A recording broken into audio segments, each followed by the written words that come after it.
xeer yooyu su ma daloon du baax si man. If those stones had touched me, it wouldn't have been good for me. kon nit ñi dañ bari woon. Because the people were many. juróomi téeméeri nit mu ngi xeex ak juróomi nit. 5,500 people were fighting against 5 individuals. You were not hit by any stone, Mr. Njie. Yo, ben hair dalut la, Mr. Njie. Correct? You dega? Yes. You were not apprehended by anybody. Ken japut la itamit. Ken japuma. No one You apprehended me. You were not kept in a room or in a corner. Dugaluñ la ci ben neeg wala ci ben ruxa. dugaluñ ma fen waaye ñu dañu surround di sànni rek. They did not put me anywhere, but we were surrounded and stoned. You were not in any imminent danger. Yow dafa melni nekul won ci ben jamono jo xamne yaangi xatoon torop. ñu ngi taal pono yi xatoon nañ ni. They were xatoon nañ because dañ tasaaroo nañ. They were lighting the car tires, and so it was tense for us. Was We were only 5. Was your life threatened in any way by the tires that were being burnt? Yow tanki moto yooyu ñu doon lakka ndax loolu dafa am dara lu la tiital ci sa wàlli bakkan mi yow wala sowe sa bakkan. waaw. Yes. How? dañ sànni essence. They were si pono bi. They were spilling the petrol on the car tires. buñ taalee safara si day ubbeeku. So when they set the tires ablaze, the fire expands. si gàttal bi. To put it shortly, def naa ko. I did it. waaye réccu naa ko. But I regret it. waaye man tam diw suma coobare bopp pour ma def loolu. But it was not also my individual intention to do that. seetaane bu ñëwee. It's when the devil comes. comme man muy wax yow nii. Because I speaking to you now. ba ma doon dem Brikama ba fekk am naa fukki at si liggéey bi. When I was going to Brikama, at that time I already had 10 years on the job. ba pare fekk maa ngi suma famille itam. And also I had my family. fii ñun Gambians lañ. And we are Gambians. ñun mbokk lañ. They are our relatives. maa ngi jégalu. I apologize. si ñu nga xam ne ni lor nañ seen doom. To those that lost their ne def naa ko children, waaye du suma tayef. that I did it, but it's not my intention. We are trying to establish the circumstances under which you did it. fi mu nekk dañoo jéem a seetlu ci anam yi nga xam ne ci nga ko defee. Because you told us that you were under serious threat. ndaxte wax nga ne ci jamono jooju daal da nga xatoon lool. And we want to show that the threat that you faced was not of such severity that would warrant you to fire your weapon at these children, at these school children. léegi ñu bugg laa won ne yow xat-xat bi nga wax noonu sonnalut la woon ba war a toll ci nga jël ay bali fetel di ko soxi ci kaw xale yooyu. sonnaloon na ma loolu moo tax ma def loolu. It disturbed me. That was why I did that. waaye ñàkk pexe la because yàgg nañ ñu ngi ñoo di ñu sànni ba waxtu boobu.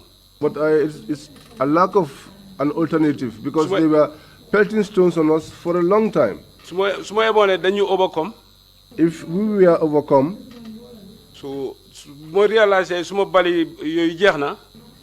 And when I realized that my bullets were exhausted. duma daw sànni fetal bi. And I could not run away and throw the gun. ñàkk pexe la. And a lack of a means is a means. Mr. Njie, you recall that it was 5 of you who were present there. Mr. 5 soldiers. atele ko nga ne yéen juróomi soldaar yéen a fa teewoon.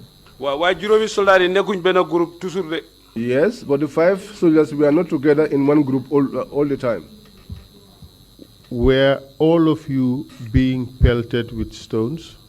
ndax yéen juróom ñooñu yépp dañ leen doon jamat ay xeer. ñun ñëpp te ñun ñu fa nekk ñëpp faaye nañ. All of us were being pelted and all of us fired. In fact, some of your members were hit by the stones, correct? am na ñenn ci yéen juróom ñooñu ñoo xam ne xeer yi dal nañ leen du dëgg. waa dëgg la. Yes, in fact, some of them were injured. am na ci ñoo xam ne sax gaañu nañ ci. waa dëgg la. Yes, it's true.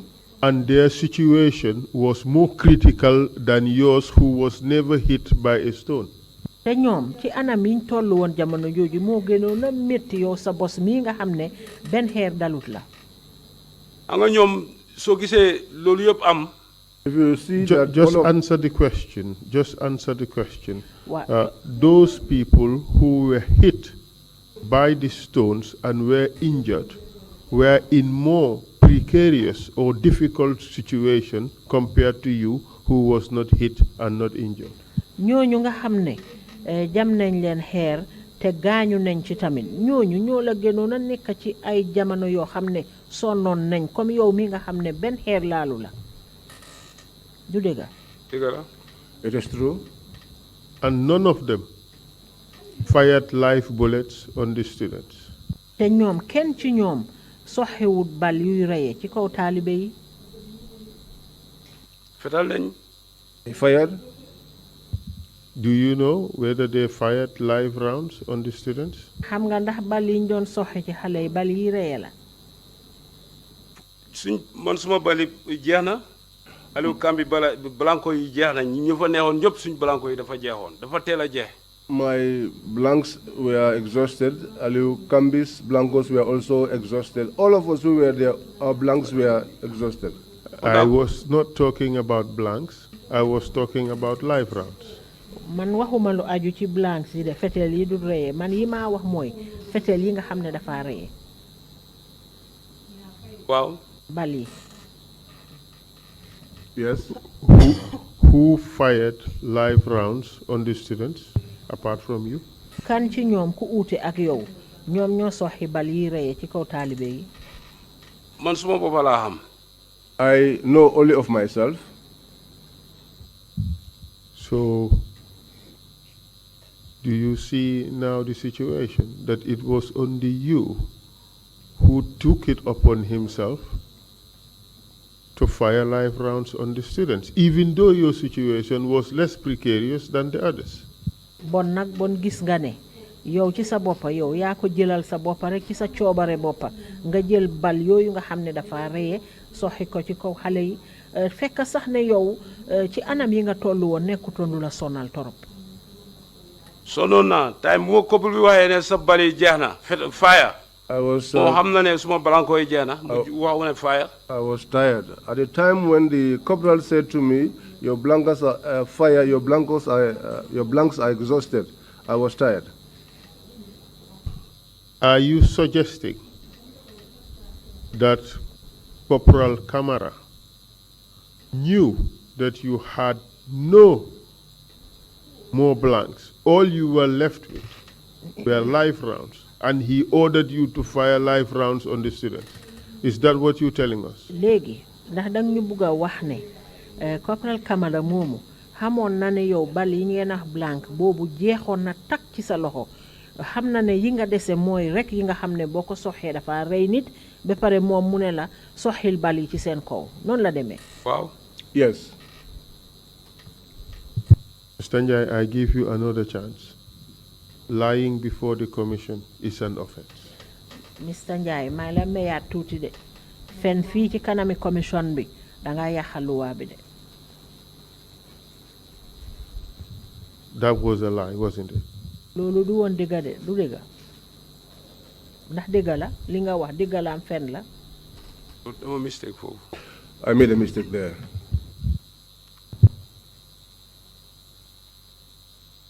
You fired the live rounds on the kids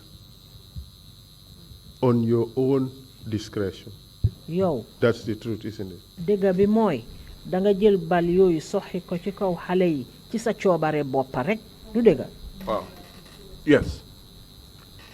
Thank you. So Let's us proceed.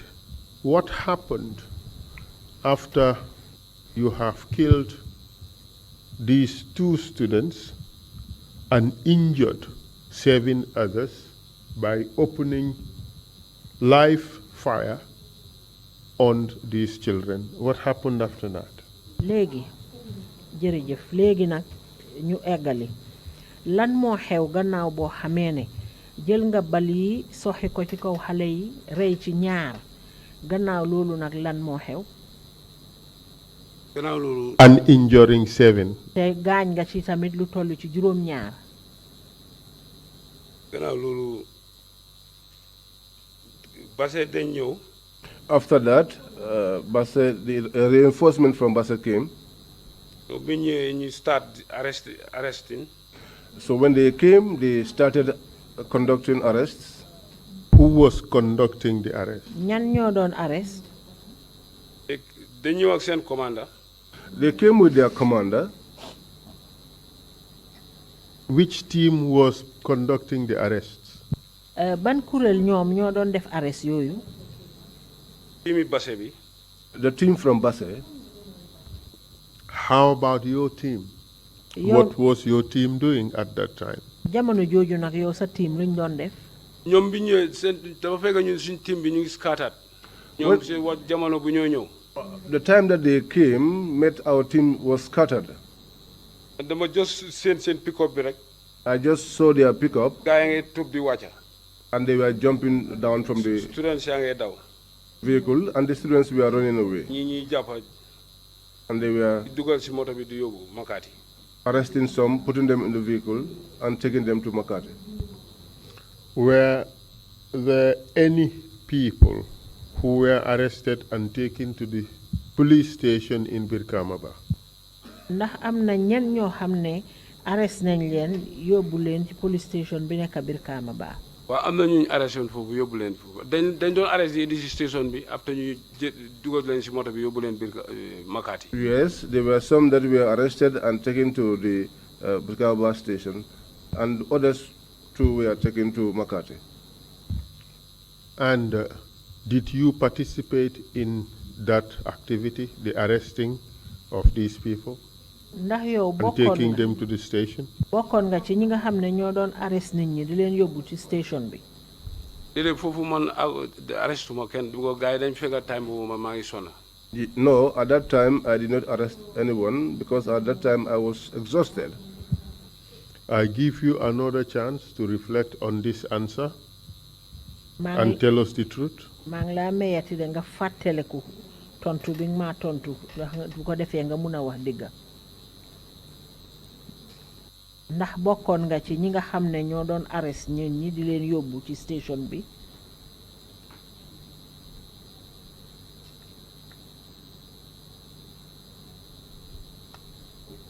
Did you participate in arresting anybody? bokkuma si arresting boobu I did not participate in that arrest.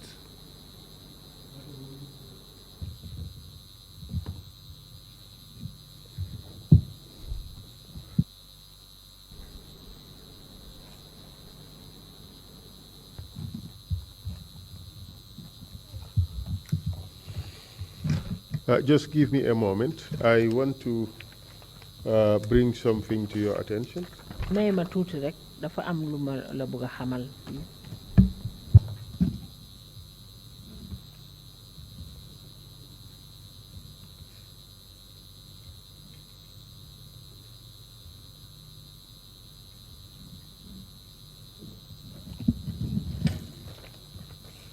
Yes. I want to read out a statement for you. dama la fi bëgg a jàngal dara fii This is a statement from a witness who was arrested lii from his house, lii taken to Birkama bus station, where he was beaten, lii ay kàddu la yoo xam ne ki ko binda dañ ko jàpp yóbbu ko jëlee ko néegam yóbbu ko Brikama Ba ca station ba te bañ ko fa yóbboo dañ ko fa dóor and this is what he has to say. moom nag lii la wax and I quote, ma waxee ci kàddoom. At around 5 a.m. in the morning, I heard a knock on my door. ci boori juróomi waxtu yi ci suba teel dama dégg kuy fëgg suma bunta bi. When I opened the door, I saw Fakeba and Jerry Njie, a soldier. Jerry was armed with a rifle.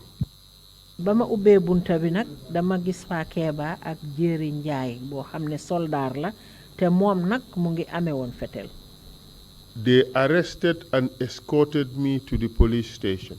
ci lañ ma jàppa dal di ma yóbbu ca police station ba. I met Hamadi Sow and Malik Jallo, our head boy and deputy head boy, respectively. ma fekk fa Hamadi Sow ak Malik Jallo di ki nga xam ne mooy suñ head boy bi mooy ki jiite taalibe yi ak ki nga xam ne moo toppa ci kawam. Are you suggesting this person is lying? He does not know who arrested him on that morning? ndax da nga bëgg a wax ne nag kii dafa fen xamut ñan ñoo ko arrest ci suba soosu. kii man arrest moo kenn. man suba teel bu ñu jógee si school bi nañ dem. I did not arrest anyone. That early morning, when we got up, we went to the school. te bi ñu demee si school bi ñoom bi ñu ñëwee. When we got to the school and when they came, ñoom si la ñu attaque xeex bi commencé. that was when they attacked us and the stone started. man suma diggante yàlla laay wax. I am talking between me and God. lépp lu ma def. Everything that I have done, suñ ko waxee. if it is said, su fekkee noonu la. if it is that way, danaa wax ne man la. then I would say that it is me. su fekkoon ne maa dem arrest. If it were that I arrested them, loolu amul lu ma seen nëbba. there is nothing that I would be hiding there. waaye dama la woon ne man bokkuma si arrestin boobu. But I am telling you that I was not part of that arresting party. te ñun 7 o'clock around 7 8 si suba si lañ dem si school bi. And us, it was around 7 in the morning that we went to the school. Mr. Njie, remember you told us that you went at 6 earlier. Now you're saying 7, 8. 6, yeah, 6. Are you accepting that you did not go to the school at 7 or 8? You went at 6 a.m.?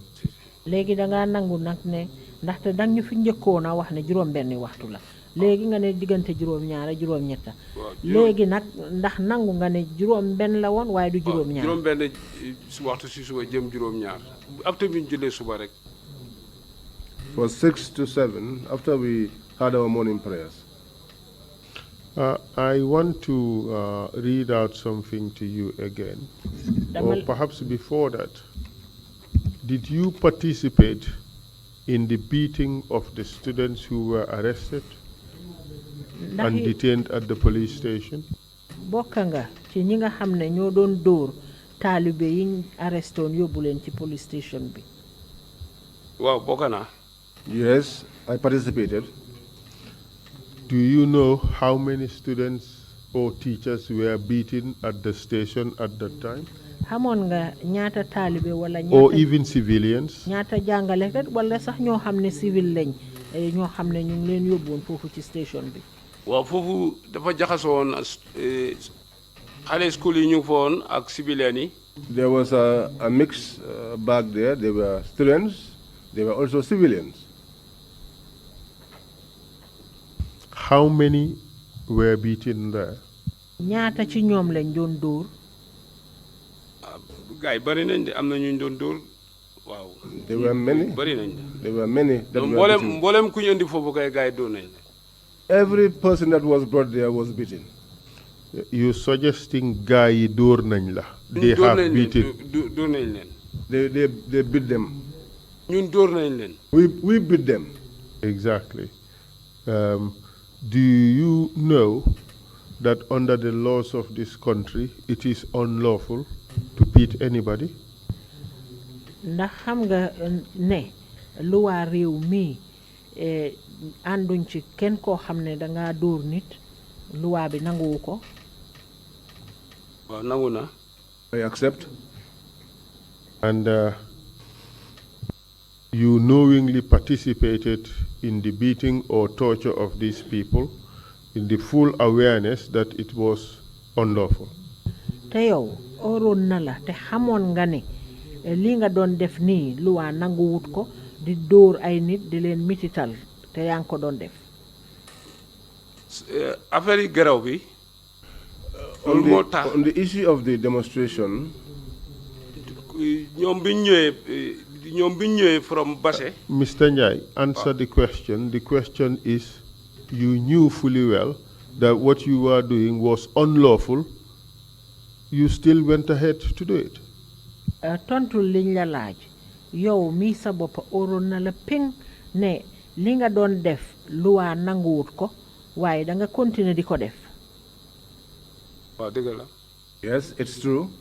What do you have to say to the families of those you have killed in Birkamaba? Léegi loo am pour wax ñi nga xam ne ñooy mbokki ñooñu nga xam ne rey nga leen ca Birkamaba. ñooñu xanaa maa ngi jégalu. Only to apologize to them. si kattane si yàlla. By the grace of God. Sunna si Muhammad. ne def naa ko waaye nekku doon suma coobare bopp. That I did it, but it was not my intention. su fekkoon ne man dama parewoon a rey. If I was prepared to kill many. duñ fanaan foofu ba bër set. Then we wouldn't have spent the night there till the following morning. melentaan sax waruñ ko fa woon a rey. And even an ant we were not supposed to kill. waaye seytaane bu ñëwee. But when the devil comes, kenn xamul naka la. no one knows how. maa ngi naa jégalu baalal ma. I apologize to them. I seek for their forgiveness. man tam borom njóobal laa comme ñoom. I am also a family man as they are. ku ko def suma njóoboot du ma neex. And if anyone did that to my family, I would not like it. bakkan kenn mënu koo fay. And a life is something that no one can pay. waaye tam maa ngi leen a dénku loo xam ne nii. But I also want to give them this. si boori commande yi. On the side of the commanders, soo àndeeg sa xale. when you move with your juniors, lu nga def. whatever you do, say it. loolu boo ko defee. If you do that, su boobaa. after that, soldat bu munta ñëw. whichever soldier that comes after, moom mu nekk commander. and becomes a commander, dana mën a topp sa tànk yooyu. would be able to follow your footsteps. waaye nga nekk commander. But you become a commander parewuloo wax dëgg. who is not prepared to speak the truth, di jéem a dugal say xale yi. and you try to implicate your juniors. boobu commander yéen a si yàlla musal. Those type of commanders, may God prevent us from them. man de def naa ko de. I did it. waaye maa ngi ko yàgg naa ko di rëcc depuis bés bi problème bi xapu ne. But I have regretted it ever since it happened. bi ñu xamee ne nit dee na. When we realized that someone had died, ñoom ñëpp a génnee seen loxo.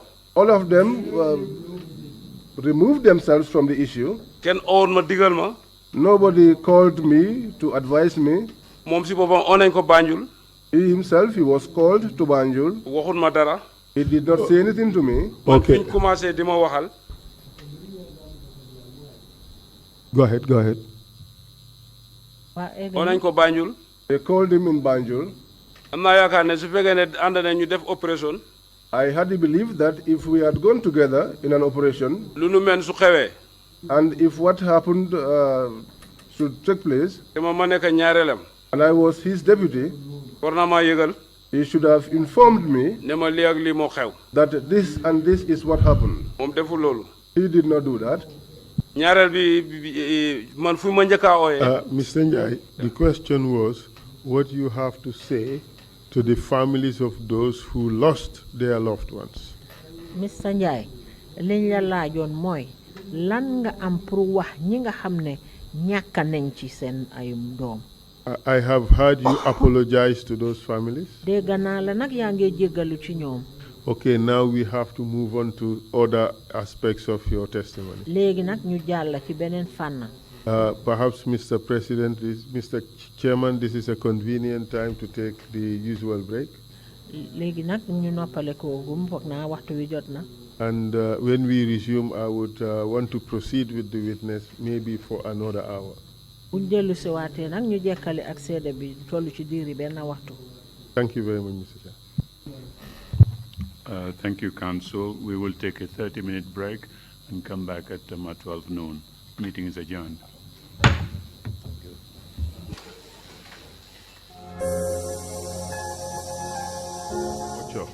Of civilians who were arrested and detained at Birkamaba police station.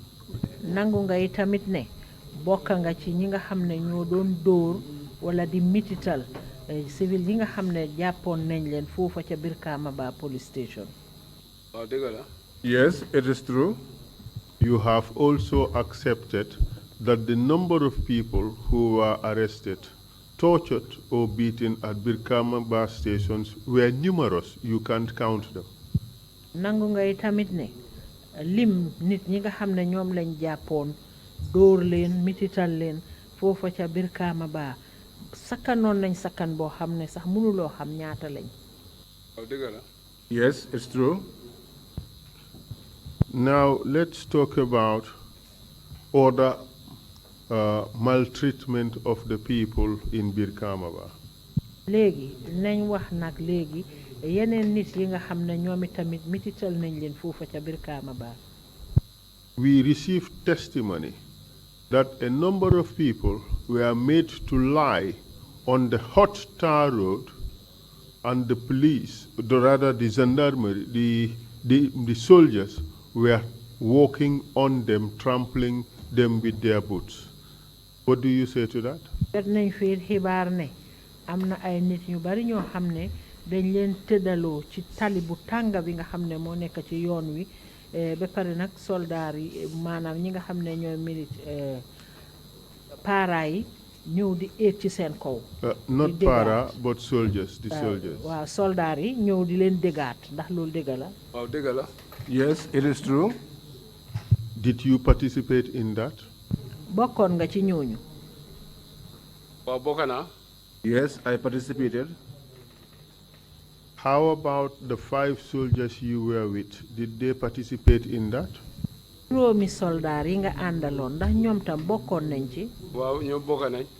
Yes, they were also part of it. Tell us one by one who was involved in that. limal ñu kenn kenn ñan ak ñan ñoo ci bokkoon. PJ bokk na. PJ was part of it. PJ, what's his full name? Paul Mendy. Paul Mendy. Late Paul Mendy.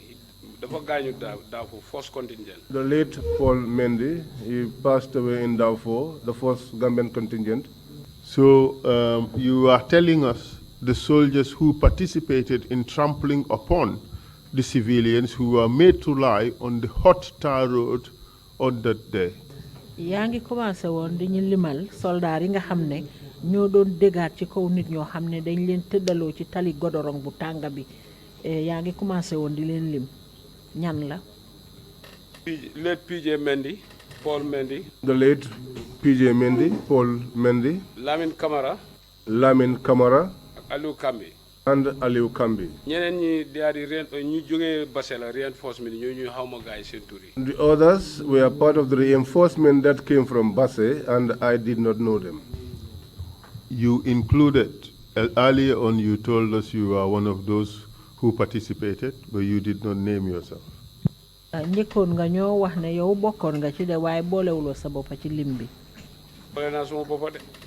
I included myself. How about Corporal Camara? Was he involved? naka Corporal Camara ndax moom bokkoon na ci. si tojo bi.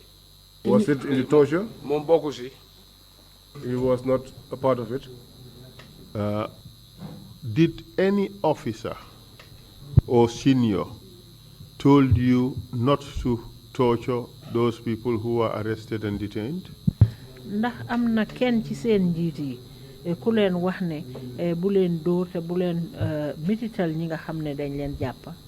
njiit bi si boppam moo doon balde reinforcement bi ñëwee si ñu doon arresté ak tojo bi moom moo joxe ordre bi pour ñuy arrest gars yi ak lamba gars yi di yóbbu si station bi. The leader himself gave those orders when they came to arrest them and beat them while they were being taken to the station.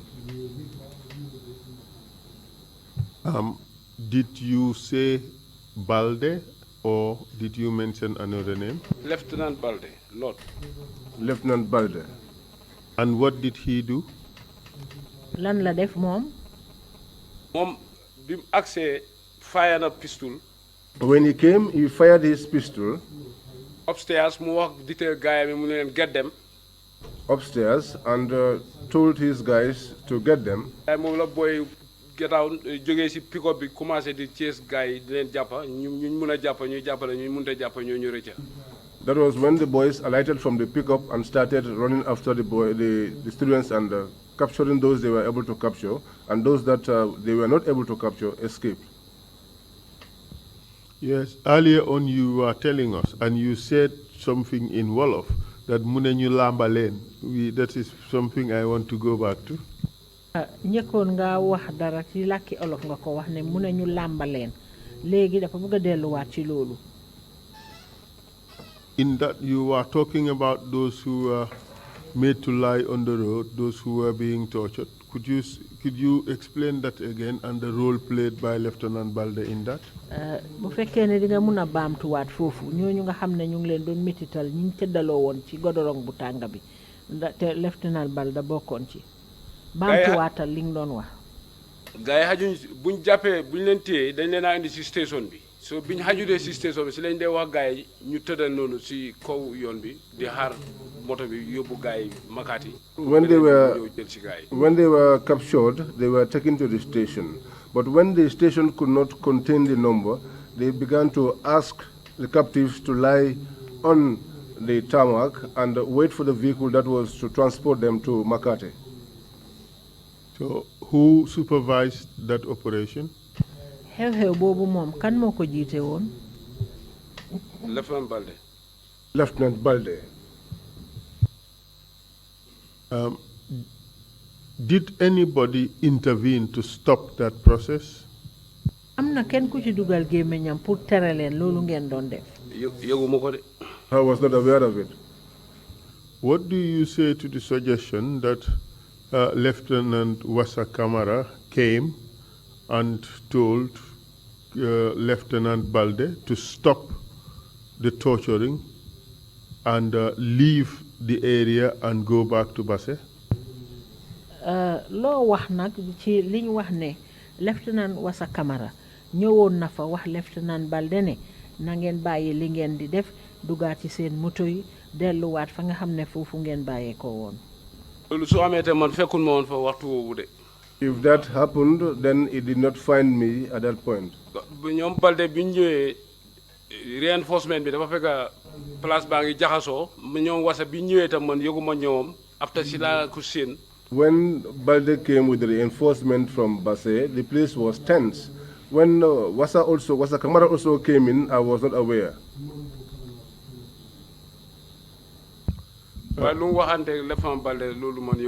And what they discussed with Lieutenant Balde, that too, I am not aware. During this process, was there anybody who was guiding you and advising you and requiring you to comply with the law?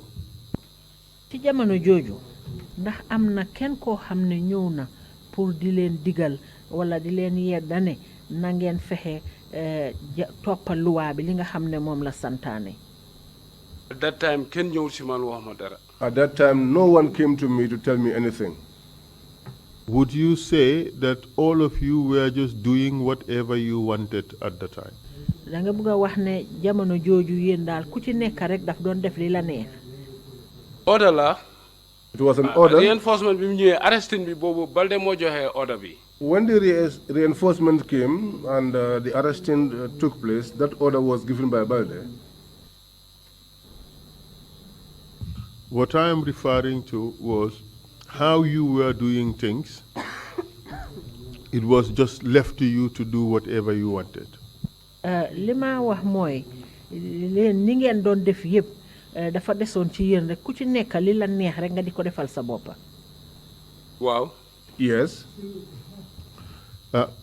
Kindly tell us, if you know, how many people or an estimate of the people you believe you have made to lie on the tar road on that hot road. di ñu mun a waxal bu fekkee ne xam nga ci xayma daal ñaata nit ñoom ngeen tëddaloo ci godorong bu tàng boobu ci bés boobu. am na dafa dem ay fukki nit daal. I know it could go up to 10 people. We have a witness who said up to 75 people were made to lie on that hot road. am na seeda bu ñu fi wax ne lu toll ci juróom-ñaar fukki nit ak juróom ñooñ ngeen tëddaloo woon ci kaw godorong bu tàng boobu. man lu ma witness mooy fukki nit après man tooguma benn place dama jógee foofu ma dem boori Gamteel. après moo jógee foofu dañ indi waay ñooñu fekk man yëguma ko. What I witnessed was only 10 people. Maybe because I was not stationed at one place, I left later on to go to the Gamtel. Perhaps it was during that time that the others were brought in. Did you participate in escorting people who were arrested from Janjambure and transported, people who were arrested from Birkamaba and transported to Janjambure? Ndax yow bokkoon nga ci ñi nga xam ne ñoo doon gunge nit ñiñ doon jëlee Birkamaba di leen yóbbu Janjambure? déedéet man bokkuma. No, I was not a part of them. man maa ngi deployment Birkamaba foofu man dewuma fenn maa ngi woon foofu. I was on deployment in Birkamaba, and that was where I was. I did not go anywhere. After all this shooting has subsided, things have become calm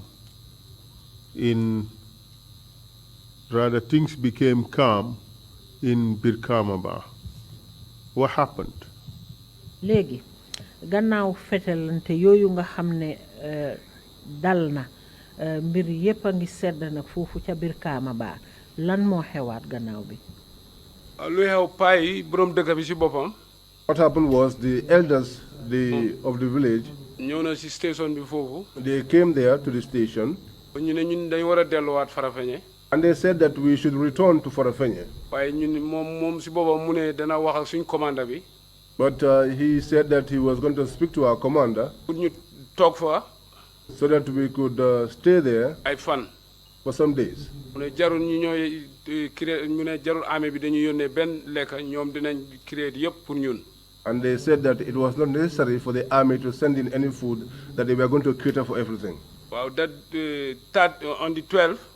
And on the 12th, ci lañ commencé di indi añi di kër bu nekk bu ñu yekkee ñoo indi ñu nekk nañ fa 1 month. and that was when they started bringing food for us. Every house, when they dish, they will bring a bowl for us, and we were there for a month.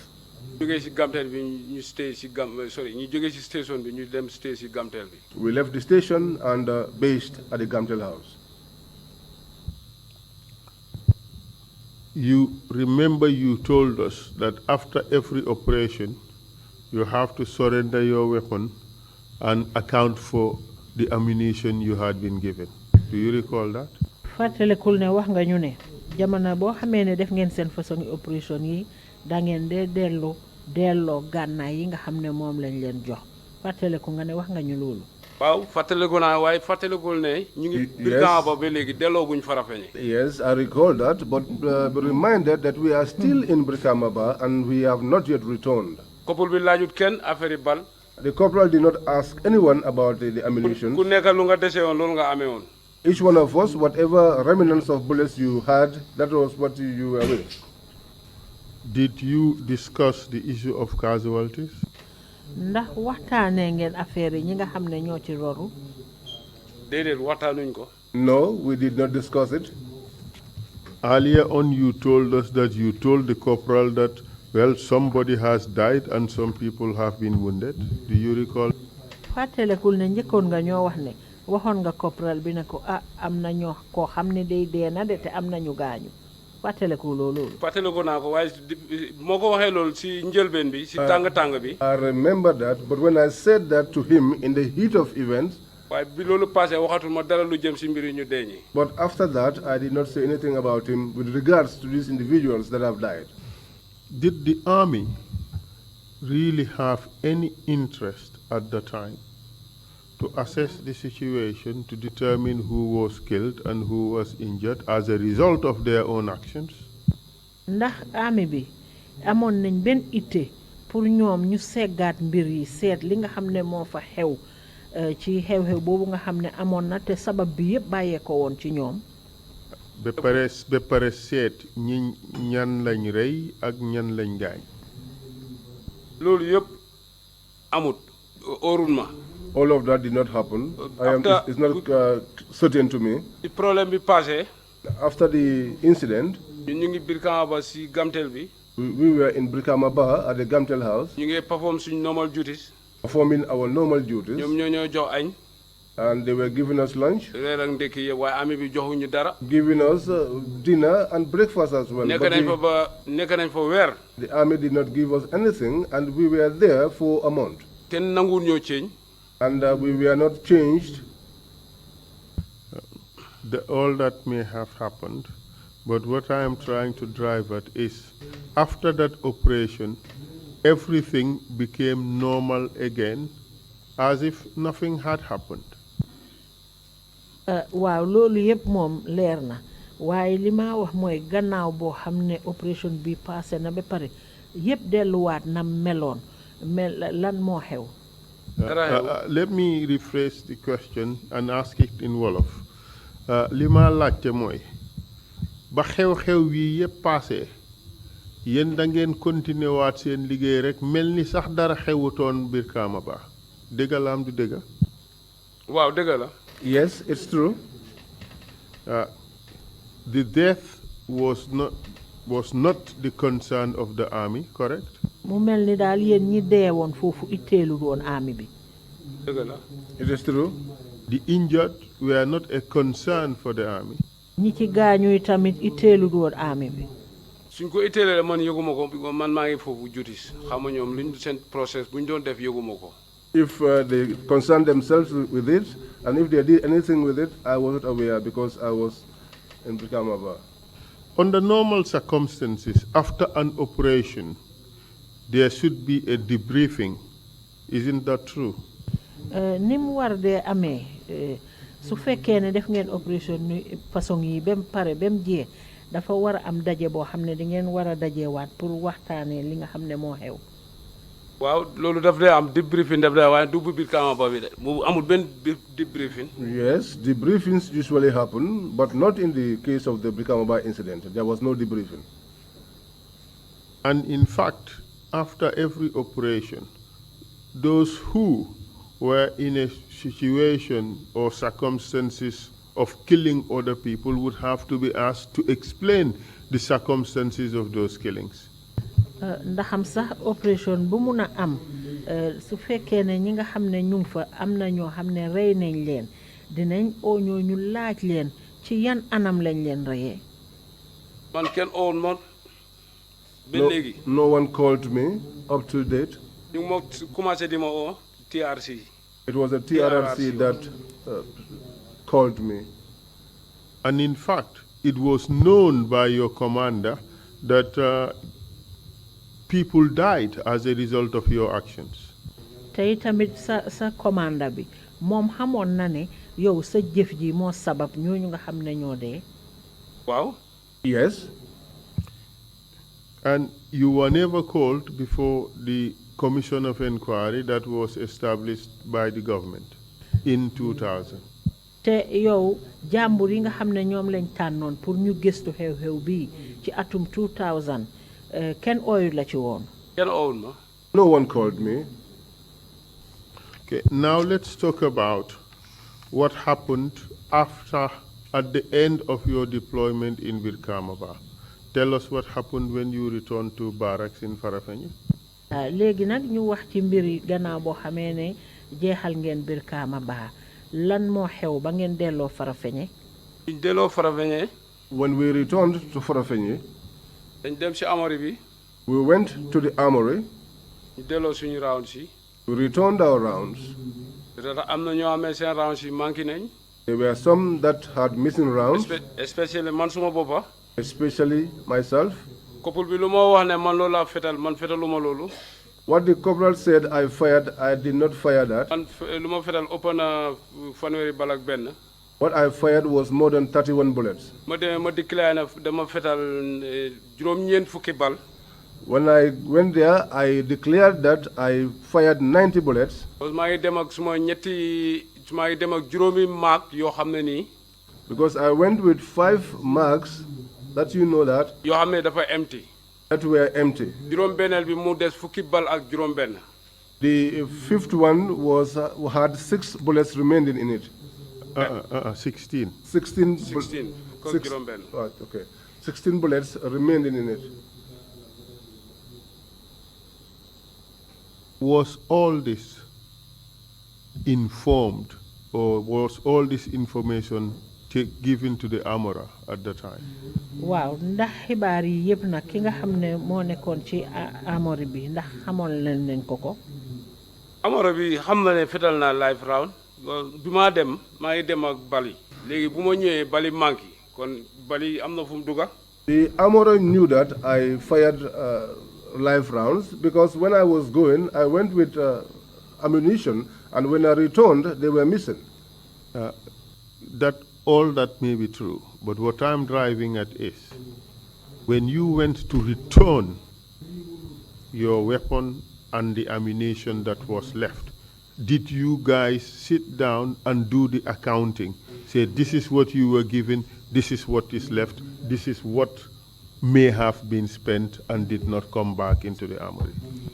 loolu yëpp mun naa doon dëgg waaye li ma wax mooy bi nga ñëwee pour delloosi sa bal yeeg sa fetel liñ la joxoon ndax toog ngeen seet ñaata lañ la joxoon ba ngaa dem ñaata nga delloosi waat ñaata moo ci manqué. waaw. Yes. man gaay bi ma demee dañu rang. When we went, we stood in a line. bi ma duggee ma explainal armorer bi. When I went inside, I explained to the armorer. man maa ngi dese 16 bal juróom-benn fukki bal ak juróom-benn. I said to him, I am having 16 bullets with me. mu jël. He took them. suma fetal mu check suma serial number bi. Took my gun, checked the serial number. ma sign out. I signed out. ma dem suma yoon. And went my way. ñu la bàyyi ñeneen ñi ñoom tam ñu dugga. That was how I left others also, and they got in. ñoom tam xama ñaata lañ fetal waaye ñoom tam ñu doon def seen accountability waaye loolu fekkuma ko. Those, I don't know how many bullets they discharged, but they also went through their accountability because I was not there. Did anybody call you later to ask you anything about your spent bullets? ndax gannaaw bi am na kenn ku la oo pour laaj la bal yi nga xam ne moom nga jëfoo. kenn oo na mu laaj ma. Nobody called me to ask me. kere bi ñu ñëwee noonu dafa fekk standby bi jeexul waaye ñun joxoon nañu off.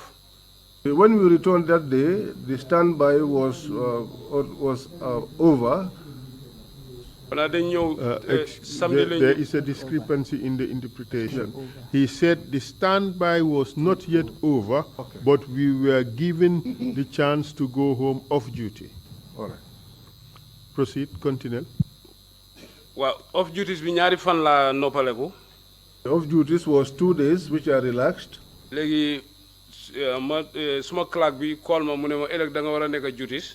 So my clerk called me and said, tomorrow you are going to be on duties. Bi ma waxee loolu ma ne ko waaw baax na fan laa war a nekk duties mu ne ma da nga war a nekk bachelors. When he said that to me, I said, okay. Then I asked, where am I going to be on duties? And he said, at the bachelors. Ma ne ko waaw baax na bu soobee Yàlla ëllëg dinaa fa nekk. Kan moo nekk suma guard commander? I said to him, well, it's fine. Tomorrow I'll be there by the grace of God. Who is going to be my guard commander? Mu ne ma guard commander bi xamaguloo ko waaye soo demee di nga ko fekk foofu. He said to me, you don't know the... Moo xamagut ko waaye man su ma demee dinaa ko fekk foofu. He said to me, he does not know who it is, but when I go there, I will know who. Where is bachelors? Fan mooy bachelors? Bachelors guard ci biir camp bi la nekk dafa am guard post bu nekk fële ci corner bi boobu la ñuy wax bachelors. Bachelors fu bachelors yi dëkk bachelors quarters. So dafa am guard post. It's a bachelors quarters inside the army camp. And apart from this, were you ever called again and asked any question about what happened in Birkamaba, apart excluding the activities of this particular commission? Ken musuma laaj. No one has ever asked me. Mané ñu ma commencé laaj TRRC. I said they began to ask me only at the TRRC. What do you say to the suggestion by one of the witnesses that from when you people went to account for your ammunition, it was only one magazine that was missing and one bullet? One live bullet and one magazine. Loo wax nag ci li nga xam ne am na seede bi fu wax ne yéen bi ngeen demee delloo ji seen bal yi benn magazine ak benn bal boo xam ne ci bal yi rey la moo manqué woon. Waaw seede boobu. That witness. Su fekkee benn magazine ak benn bal boobu moo manqué woon si moom la manqué. If at all it's one magazine and one bullet that was missing, then perhaps that is from himself. Because but that was not missing from me because he had said that. That he had left some of these magazines for safekeeping at the station. It could be within that space, one of his magazines fell. But my 6 magazines that I went with, and the bullets that I fired, I came back with the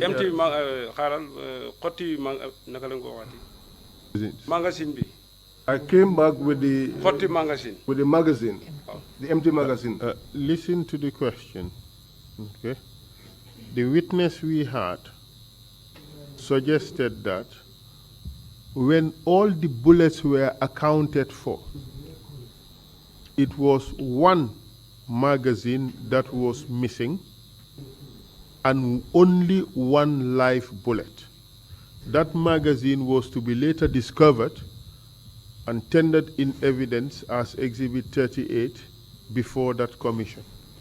Which means to say it was only one live bullet that was fired in Birkamaba. Is that true? It's not true. It is not true. Wait for the interpretation.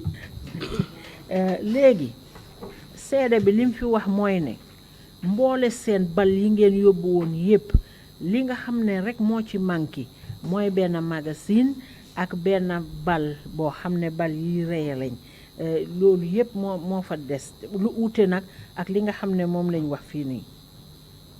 Let me complete. Pardon me, the question was too long. Raxoon naa ci ne ci laajte bi ne benn magazine moo manqué ak benn bal buy reye. Magazine bi manqué gisoon nañ ko parce que lu réer loon la ñu for ko génnee ko ci commission bi ñuy ko ooyee Exhibit 38 mu ngi mel ni kon ka magazine boobu feeñ na mu ngi mel ni waa ji li mu wax mooy benn bal buy reye kese moom lañ soxi biir Kamaba loolu dëgg la am du dëgg. loolu du dëgg luñ soxi foofu na benn bal. That is not true. What was fired there was obviously more than one bullet. How many did you personally fire? yow ci sa boppa ñaata bal nga soxi. Live rounds I mean. ci bal yi nga xam ne dafa reye. man lu ma fetal dem na si juróom-ñeent fukki bal. What I fired is up to 90 bullets. Comme lu ma leen waxoon. Just as I told you earlier on. ñeenti magazine la amee woon. I had 4 magazines. muy téeméeri bal ak ñaar fukk. That was 120 bullets. ma fetal juróom-ñeent fukk. I fired 90 bullets. kon ñaata moo war a des. So how many are left? I told you I asked the questions, you answer them. wax naa la ne man maay laajte yow nga tontu léegi wax ñu bon kay ñaata des.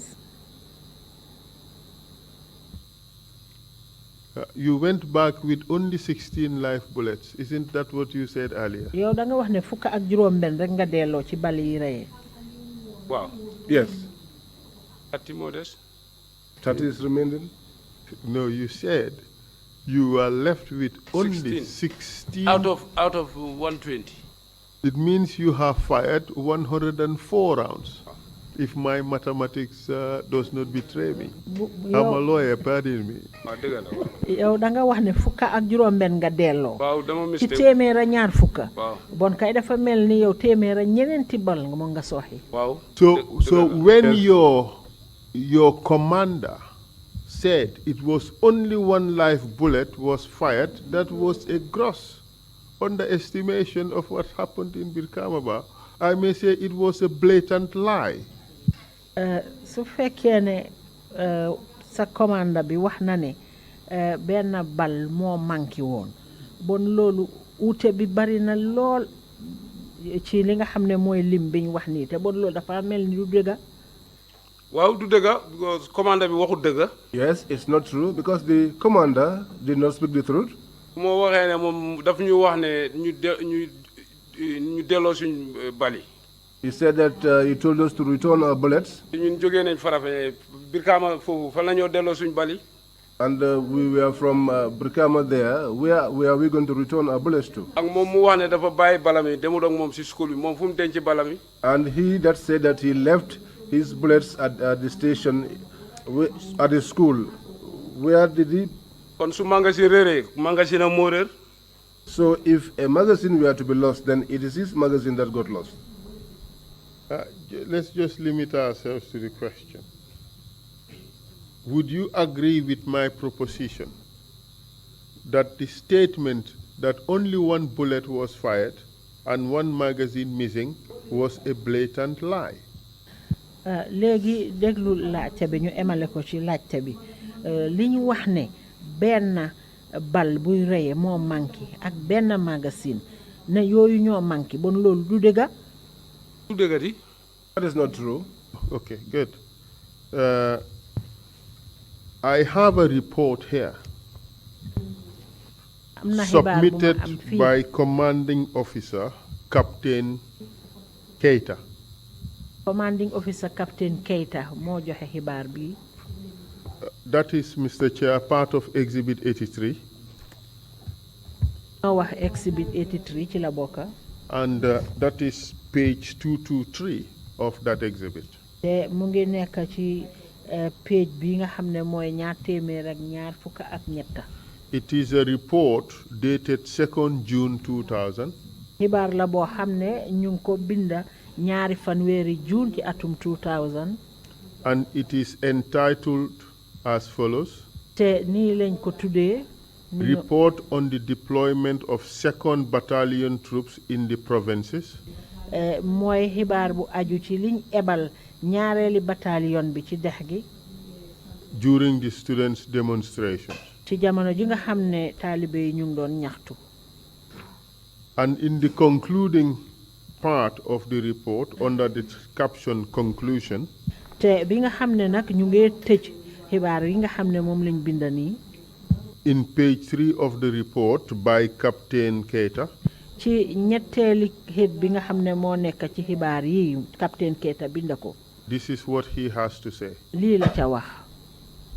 After the withdrawal, 1 week later, a check on the first line armor of soldiers from the battalion headquarters who participated in the operation was conducted. Maybe I should interpret this in Wolof because of the length.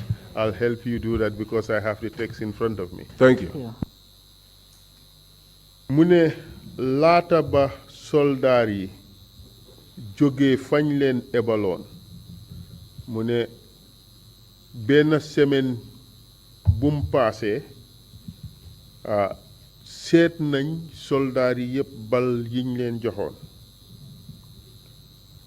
mu ne bañ defee loolu ñun gis nañ ne dara manqué wu ci. Is that true or false?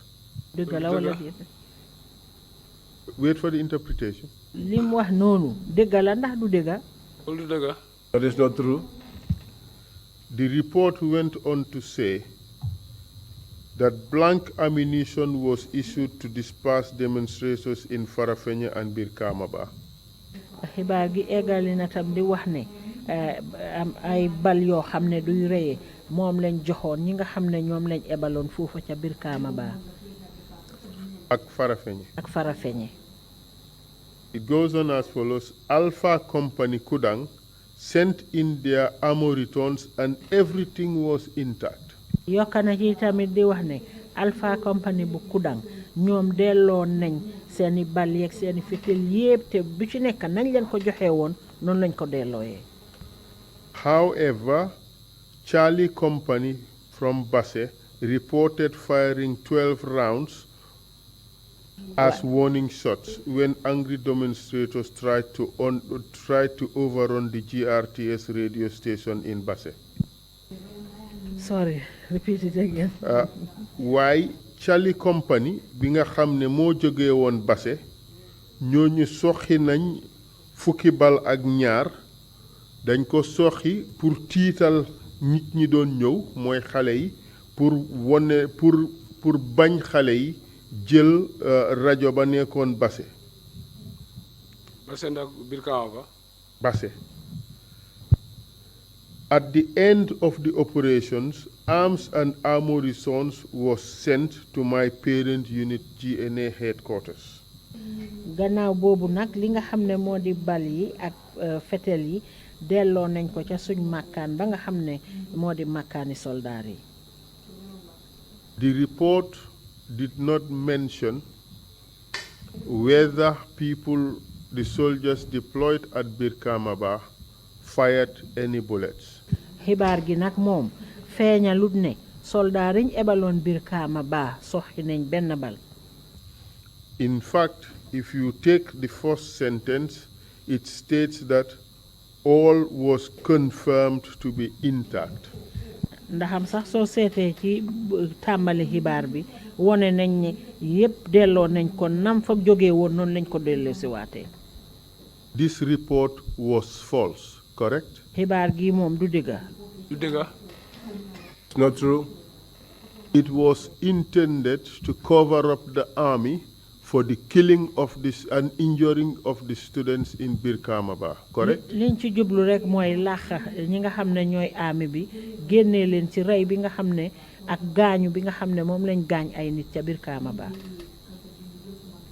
correct waaw dëgg la. Yes, it's true. In fact, I dare assert that you were not presented to the Commission of Inquiry because your acts were being hidden from the public and from the people, from the Commission. bon sax man ni ma ko gisee mooy ne yow mii ooyuñ la woon ci jàmbur yooyu ñu tànnoon pour ñuy def gëstu yooyu ndaxte dañ bëggoon a laxa jëf ji nga xam ne moom nga def nii pour bu mu feeñ ci nit ñi ak ci commission bi. mun naa am loolu la ba léegi kenn oo ma woon. It could be, because up to now, no one called me. We have heard what you had to say to those people whose family members you have killed. What would you say to those who you have shot and injured them and those who you participated in torturing? dégg nañ li nga wax fii ci ñi nga xam ne ñoom nga rey seeni mbokka léegi nag loo am pour wax ñi nga xam ne gaañ nga leen ak ñi nga xam ne mitital nga leen foofu noonu. maa ngi jégalu. I apologize to them. yàlla ak yonent ba. In the name of God and His messenger. nekkuloon suma coobare. Wasn't my intention. Mr. Chair, I have no further questions for the witness. I hand him over to the Commission for further questions. Mr. Chair, léegi nag amatuma lu ma laaj seede bi léegi ma jébbal leen ko nag yow yaa commission bi. Thank you very much, Emma Counsel, and thank you, Mr. Abdou Njie, for your testimony. Commissioners, if you have any questions, please so indicate. Deputy Chair, you have the floor, please. Go ahead.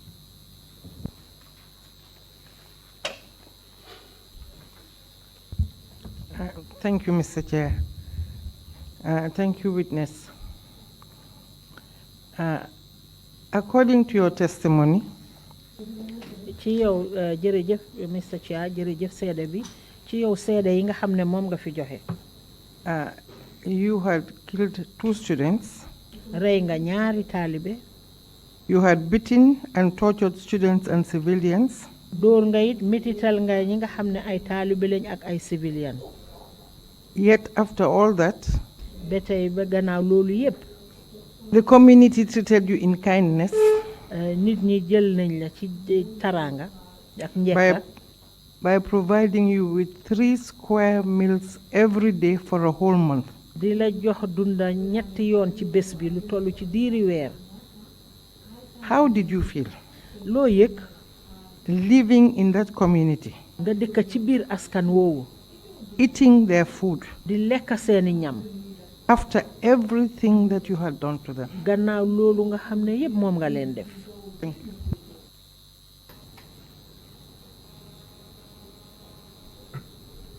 Waaw man gaay bu ñu ne amoon naa kersa foofu bu baax a baax. I was embarrassed, ashamed at some point. Couple bi su waxee diggante moo yàlla. If the couple should speak between him and God. Man dry ration laa doon lekk foofu. I was eating dry ration. Am na benn bitigi naar bu nekk ci bori gamtel bi. There was one more shop close to the gamtel. Su ma bëgg a ndekki dama dee dem foofu. When I needed breakfast, that was where I went to. Am na suma beneen boy Ram la dëkka. There was one of my boys, he lived in Boyram. Kooku tam daf ma doon yekkal. He was also dishing me food. Man duma naan génn bëccëg sax. I was not even going out in the afternoon. Guddi rek. Only in the night. Ngir kersa gi ak seytaane bu am foofu. Because of the shame and the satanic happenings there. Thank you. Thank you. Commissioner Imam Jallow, you have the floor, please. Witness, man ci olof laa bëgg a lakk ndax ma mun a jot ci li nga xam ne moom nga ma war a may tey pour mu xam. Witness, I want to speak in Wolof so that I could be able to get to the bottom of what you really want to give me today. Dama gis ne armée bi yëpp dañ mere nit ñi. I see that the entire army was angry with the people. Fu xew rek da ngaa dégg dañoo rey dañoo gaañ dañoo dóor. Whatever happens, you hear that they've killed, they have beaten. Waaw dëgg lan ngeen mer. Truly speaking, what were you angry about? Bismillah.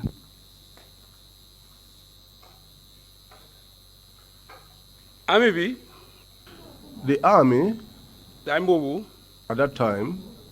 Order lañ lay wéy. We operated on orders. Suñ la joxe order. When you were given an order. Da nga war a act. You had to act. So acted. If you fail to act, mun nga am problème. You could have a problem. Waaye ñun nit ñi lañ fi nekkal. But we are here for the people. Nekkuñ ne dañ bañ nit yi. Not that we don't like people. Waaye order bu ñëwee. But when an order comes, mu neex la mu naqari la. Whether you like it or not, bu ne la jàppal sa yaay sax di nga ko jàpp. Even if we are told to arrest your mother, you would. Ci situation boobu lañ nekkoon. That was the situation that we operated under. Mr. Chair, but I just want to just ask one question that I omitted to ask. Are you still serving in the army? Yes, sir. Thank you.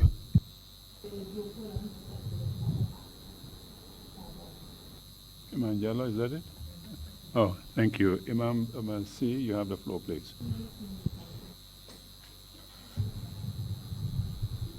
Abdou Njie, jërëjëf. Thank you so much, Abdou Njie, Li nga nangu li nga def. for accepting your responsibility. Bi ngay dugg ci lii fekkee sëy nga.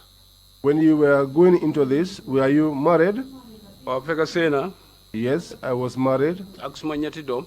I have 3 kids. Li ma gën a métti ci sa mbir de mooy li nga xamante ne yow gaañuñ la dóoruñ la nga jël sa fetel yi rey xale yi. What pains me about your issue is the fact that you were not beaten, you were not wounded, and yet still you picked up your gun and you shot people.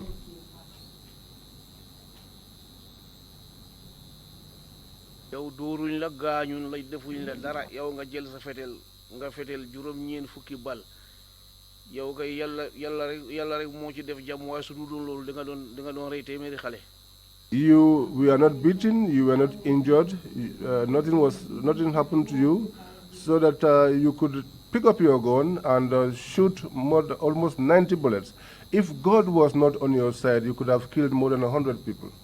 noo gisee loolu nag bi nga doon fetel noo ko gisee woon. How do you react to jam nañ leen. when I heard that 2 of my colleagues were hit by stones? Man tam maa ngi woon si tekk-tekk. And I was also in difficulty. xeer yaa ngeen naw ñu ngi lakk ponu yi. The stones were flying all over the place and the tires were being set on fire. waaye nekkuloon suma coobare boobu. That was when I fired, but that was not my intention.